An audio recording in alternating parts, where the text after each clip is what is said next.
ની ગોદમાં જન્મેલી દીકરી. વતન છે મારું હરદાસપુર, કર્મભૂમિ લુણાવાડાની છું રહેવાસી. મેષ્ટી વિનય પટેલ છે નામ મારું. વાદળોના ઘેરામાંથી જાણે મેઘરાજાએ ધરતીને છલકાવી દીધી હોય તેમ પટેલ સમાજે હરદાસપુર ગામના સ્નેહ મિલનને વધાવી લીધો છે. સાહેબ, પહેલો આભાર તો ભગવાનનો, જેણે આપણા મા બાપને જન્મ આપ્યો, અને બીજો આભાર આપણા મા બાપનો, જેને આપણને જન્મ આપ્યો.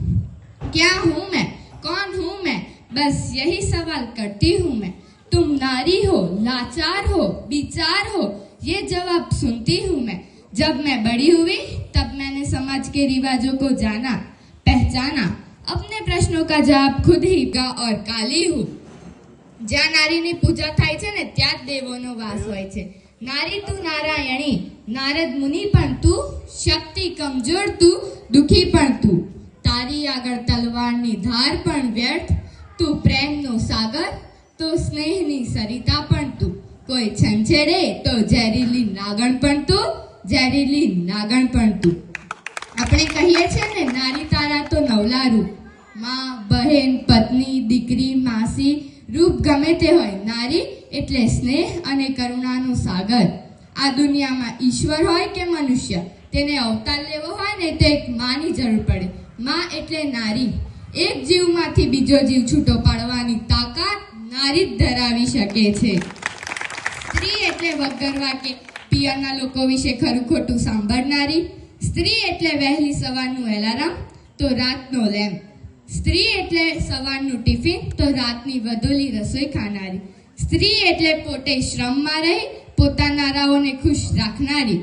સ્ત્રી એટલે વગર વાક્ય પિયરના લોકો વિશે ખરું ખોટું સાંભળનારી. સ્ત્રી આટલું બધું સહન કરે, આપણી આટલી કેર કરે, તો પણ તે 10 વ્યક્તિ વચ્ચે ઊભા રહીને કોઈ સાથે વાત કરશે ને તો સમાજ તેની વાતો કરશે. તે ઇન્સ્ટાગ્રામ, ફેસબુક, વોટ્સઅપ વાપરશે તો લોકોની નજરમાં ખરાબ ગણાશે, અને પસંદગીની વાત આવે તો છોકરી તો મેચ્યોર જ જોઈશે. થેન્ક યુ એ નોર્મલ શબ્દ છે. આપણે નાના હતા ત્યારે કિટ્ટા બુચ્ચા કહીને પણ સંબંધ સુધારી લેતા હતા. આજે થેન્ક યુ અને સોરી કહેવાથી પણ સંબંધ બગડી જાય છે. આજે વ્યક્તિઓ પોતાનું કામ કરતા નાનમ અનુભવે છે. જે વ્યક્તિ પોતાનું કામ કરતા નાનમ અનુભવે છે ને તેને તો જીવવાનો અધિકાર જ નથી.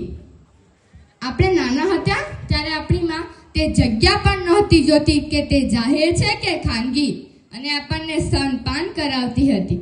જો ત્યારે આપણને સ્તનપાન ન કરાવ્યું હોત તો આજે આપણે અહીંયા ન હોત.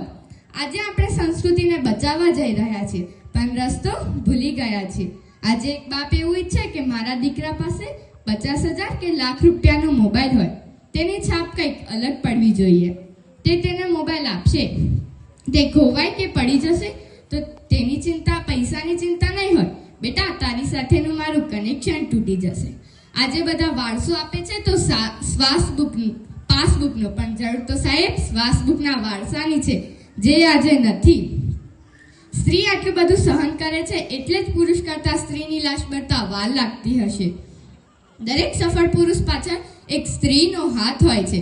પુરુષ પ્રધાન યુગમાં તેને માનની તક આપવી જોઈએ, પણ સ્ત્રીઓ આજે આગળ વધી રહી છે.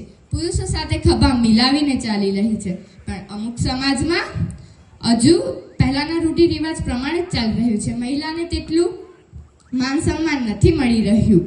અહીંયા બેઠેલી દરેક મમ્મીઓને વિનંતી કરું છું કે કન્યાદાનમાં સેટ પણ આપજો, કંગન પણ આપજો, તુલસી ક્યારો પણ આપજો, પણ તમારી દીકરીની ડિગ્રી જરૂર આપજો અને કહેજો કે તમારી 7 પેઢી તરી જશે. આ છે મારું સાચું કન્યાદાન, તેમ કહેજો. બાકી દુનિયાનો નિયમ છે, નામ ત્યાં સુધી કામ, બાકી દૂરથી સલામ. છેલ્લે એટલું જ કહીશ કે કહી દેવાની આદત અને સુધારી લેવાની દાનત હોય ને તો ભૂલમાંથી પણ ઘણું બધું શીખી લેવાય છે. અસ્તુ. જય હિન્દ, જય ભારત.